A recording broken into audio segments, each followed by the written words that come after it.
Hello everyone, this is Darshan from Presidency University. Today I am going to briefly explain how the internship is done at Emertxe Tech Educators. So basically I recently completed an internship at Emertxe Tech Educators in which we need to build a real world ADAS based system, and at the end we need to build a Python dashboard out of it. So let's start the explanation of the whole internship in one quick shot. So let's get started. So at the very beginning, I just wanna give a brief intro about Emertxe Tech Educators.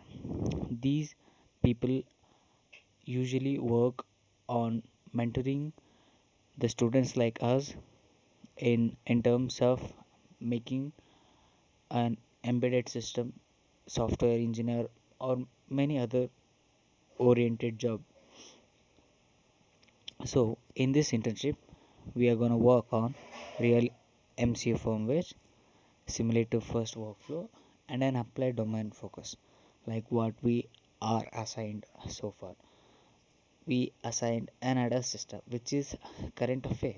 Of course, many of the cars are being used those system like Tesla, or now in Tata cars they are being implemented. These systems are applied domains so far, and these end-to-end delivery, they work, this project mainly work on end-to-end delivery because in this particular project we are going to build something with the minimal resources.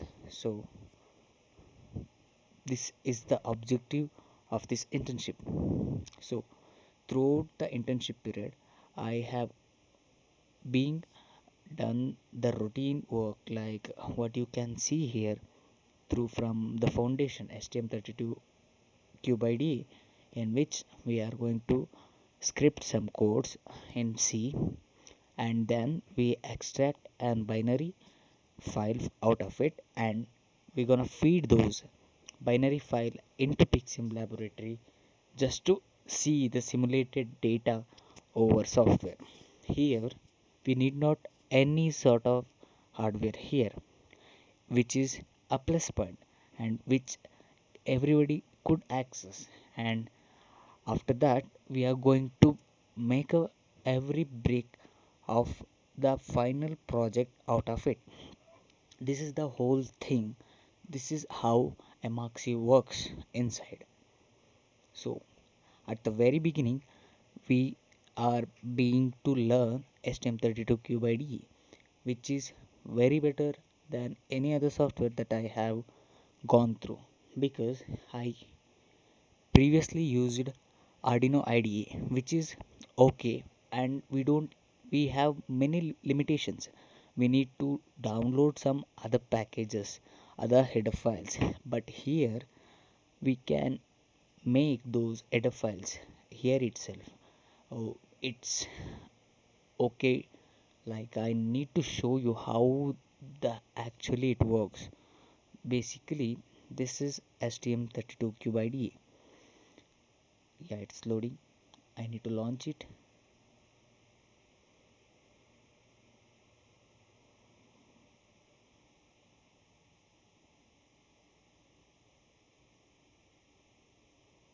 It's taking time. Well, this is the final project what we have built. Here in the core we have source files and header files, in which we can define each and every kind of header files. We can define what and all the functions are there, what and all the parameter we are going to use. This is the versatility of STM32 IDE over to any other software that I gone through. So right, okay, so this is the tool that I worked over the past 1 month through JLXMM, which is very good. I mean to say, like, I need to know these STM32 why it is used in industry because of its versatility. So PICSIM laboratory. PICSIM laboratory is another kind of tool in which if we can't afford any sort of hardware, we can just simulate it over here.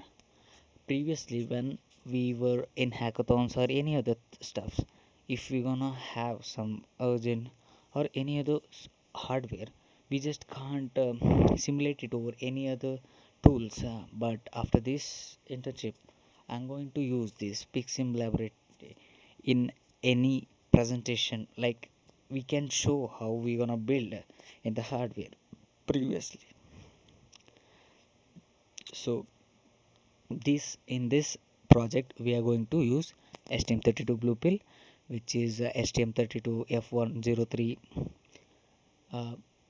T68 something like that, and the 3 ultrasonic sensor, and we are going to use UART. UART is nothing but universal asynchronous receiver transmitter at 11,000 sorry 1,15,200 or 115,200 bps, which means bits per second. And to convey these in visually, we are going to use Python dashboard. And the vehicle states are like this: when it is powered on, when we just uh, if you're gonna implement this Python dashboard into any system, it stays at initially as a parked. When the acceleration pedal what we defined here, when it is more than the 2% of the total, it is being ready, and when it is more than 5%, it is at driving. When regenerative brakes happen, we regenerative braking is nothing but when we apply any sort of brake, out of it it should generate some energy or like some charge, it should charge the battery.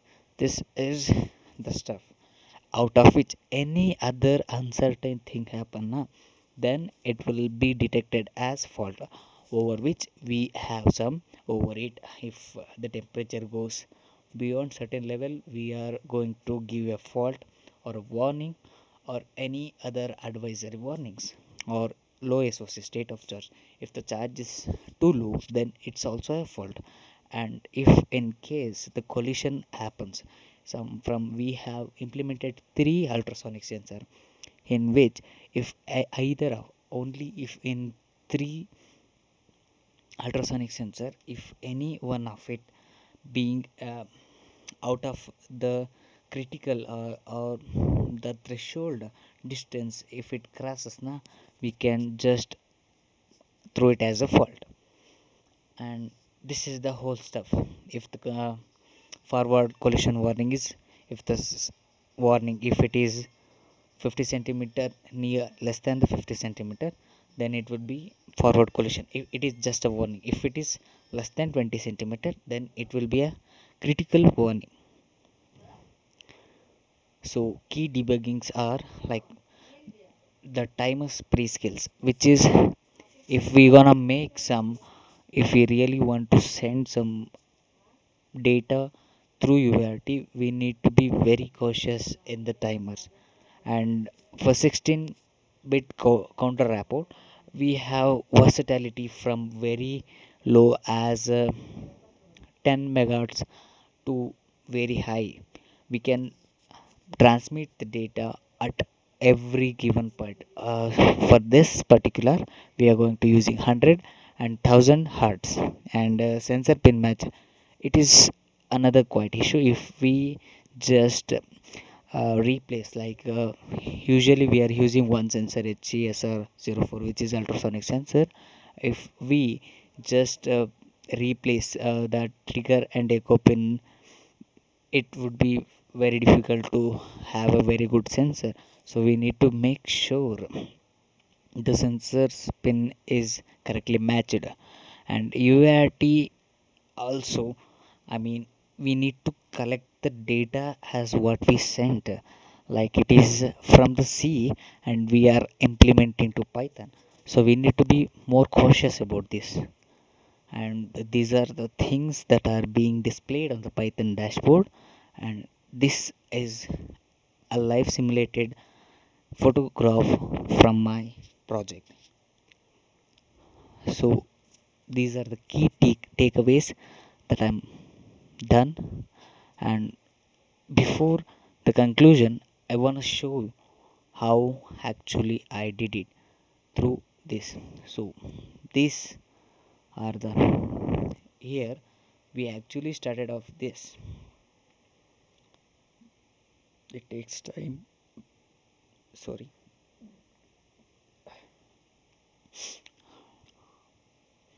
Yeah. Uh, we usually initializes from here. I mean, we have these four ADC, analog to digital converter.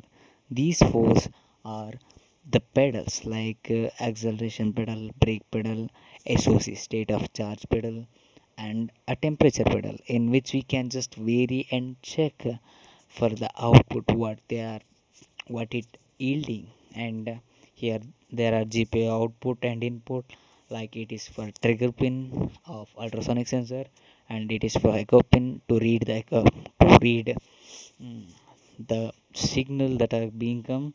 And there are other things like we are initialized three ultrasonic sensor and four LEDs. And we are using communication UART, universal asynchronous receiver transmitter for this, and clock configuration also. Basically we use it is built in 8 megahertz, but we need a 72. For that we are using high frequency clock, and make sure that it meets its stuff. And this is the main dot C. This is where we are going to actually play. In this, we are more probably working this particular area. While true, here only we are going to build, or like we continuously transmit the data that are being taken out. Before that, I just want to show you how many header files are we are using. This is common.h, and this is EV control. For EV control, what and all the parameters we have defined, the speed in kilometer per hour, and many other SOC, what and all the I'm sorry, uh, acceleration, brake pedal calibration, many stuffs are being done here. Ultrasonic, it is a dedicated file in which we are implemented all three ultrasonic sensors over there, and read the front, left, and the right ultrasonic data. Based on that, we also need to visualize this in Python dashboard, and more importantly the ADAS, in which this ultrasonic sensor data is being captured, and then have some threshold distances. Based on the threshold distances, it should throw the faults if it is less than 30 centimeter, and those things are being in the fault.h file, and as well as fault.c as well. These are some source files and some header files. When after all this completion, we need to have some very important thing. In the property, we need to go to the build, in which build settings we need to make a major setting, that is we need to convert these while compiling, while debugging, while building this project. We need to convert it into the binary file. This is very important. After that, we just want to build this just to have this line, zero errors and zero warnings. We need to do a lot of works, because it is not something so simple. It needs a lot of time. Thank you for your time, and I need to continue furthermore. I actually want to thank miss sorry Mrs. Jayalakshmi ma'am. She is so good at these things. She somehow conveyed it so well that I can independently talk this. So this is the PICSIM laboratory. When we are done, sorry, it's already taking. Sorry, uh, we need to load the binary file into this software. So actually, this is EV dash what I just showed to you here. In the debug, we'll find this EV dash binary file. When we just load it now, it will close and open it again. When it opens, these are the controls. I mean, this is the accelerator pedal, this is brake pedal, this is state of charge, and this is temperature, this is front ultrasonic, left and right ultrasonic. These are the four LEDs. Sorry. And there are four LEDs which are dedicated to each one. One is front collision, another one is left collision, another is right, and this is motor temperature detector. If it goes beyond the temperature threshold temperature, it should make it high. So this is the virtual. You just can see the front distance is 252, here also 250, little bit differ because the sensor data will eventually gonna change. There are a lot of change difference in it. And the left is 11, 12, fine. Right is 2. Yeah, this is how it works. And even though I put 2, there is no indication, which is nothing but there is some certain limitations, like the speed here now is 18. It should go beyond 20, then only it means the system means that it is driving mode, then only it can say that there is a collision warning. So we'll just check these things in the Python dash only. Okay, let's just minimize it and go to files, configure it. Just wanna see this is comp4. Okay, there is nothing change. Okay, before that it should serially transmit data and serially receive. We need to make a virtual pair here. For that I am using VSPE software. Here we need to create a new virtual pair, and just next we need to com1. What we put there is com4, right? So we put com4 here only. So just finish, it should show. Yeah, it is initialized, it's successfully created. We just need to close this. Wait, yeah, yeah, it's okay. Well, we just verify with the device managers.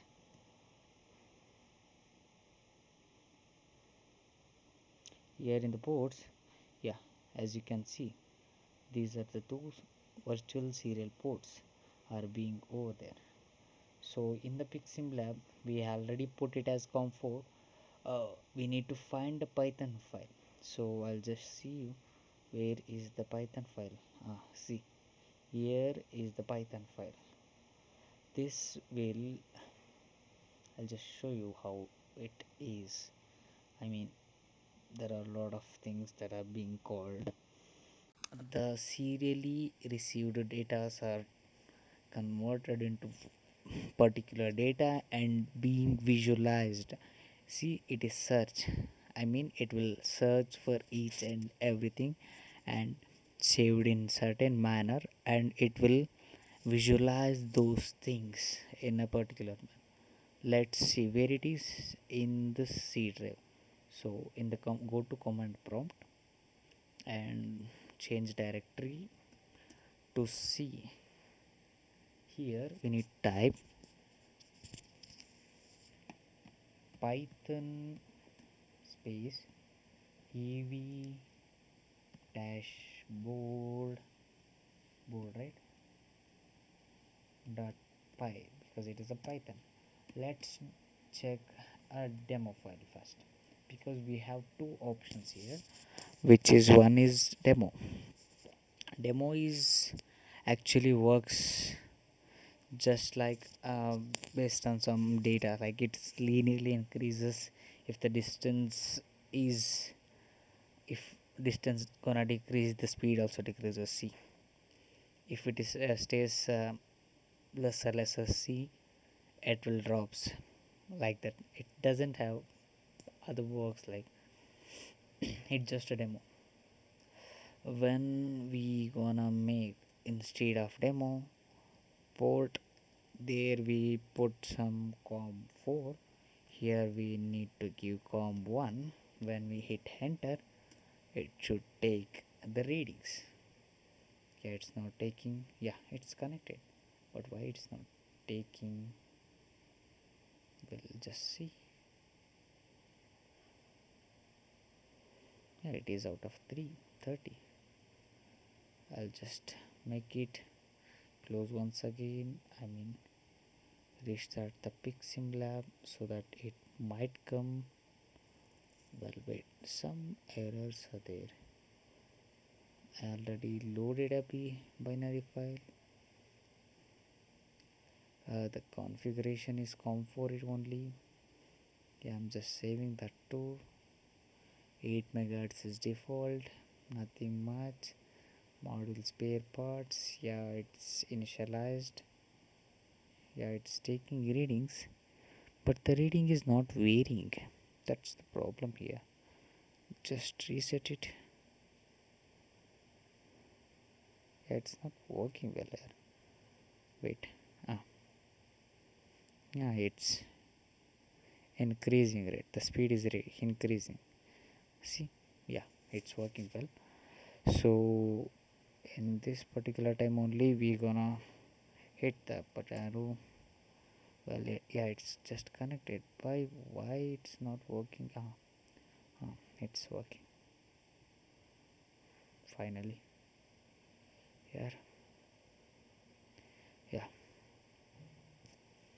this is, yeah, working. I just wanna make it little okay here, and this is the virtual terminal. Well, so the speed is drastically increasing. So first thing I want to show you is how the motor temperature is being raised. See, it is 56 point, now it is increased to 75. When I go beyond 90, it should make a fault 1. Yeah, it is it is LED indicator is also high, and this one is also high. So let's make it down, and it should, yeah, it's updated. So the current speed is 14 kilometers per hour. It is increasing in a linear way. Let it increase.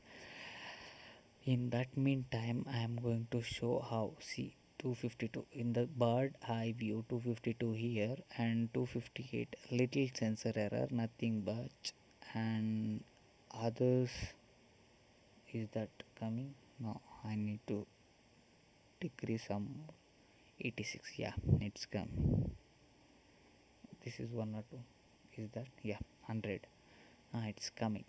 When I go beyond some signal, even though it is less than 30, it's not considering it, because the speed should be more than 20 kilometer per hour. That's why it's not taking it. So let it be as it is for 82 or something. So forward collision happens, even though there are some technical things, but just wait for 20 kilometer per hour. After that it's gonna work just like very good here. Yeah, 19.1, 19.2, 19.4. Yeah, just went now. Okay, if I go beyond that, it should show and BST, like a collision happening from right or left. See, BSDR, from right side there is a collision problem. 30 is not so, it should less than. Okay, here from the left as well, from here those LEDs are being high, and if I go 30, yeah, it's 0, sorry, 16, there is a forward collision also happening. So in that particular time torque is 0, and even though acceleration is 100, torque stays as 0, because it is a critical warning, and the background is also changing drastically. So okay, let it be. Okay, this is how it's happening. So when I increase it back It should go. Yeah, it should go, and these LED should shut. Yes, of course, it's all working properly. And at last, I need to show you how the regenerative braking actually works. As you could see, 46.6 to 45.9, there is a drastic, I mean very high rate of decreasing. When I applied a brake, it should maintain, which is nothing but it is being charged. The regenerative braking happens if it is more than 10%. I put it for over 90% and it is 0%. See, 41.2 stays for a while. It is not exponentially decreasing, it is linearly decreasing, which is nothing but it is being charged while braking. The regenerative braking is actually happening in the system. So this is the whole demonstration of the EV ADAS system using STM32 PICSIM laboratory and very importantly Python dashboard.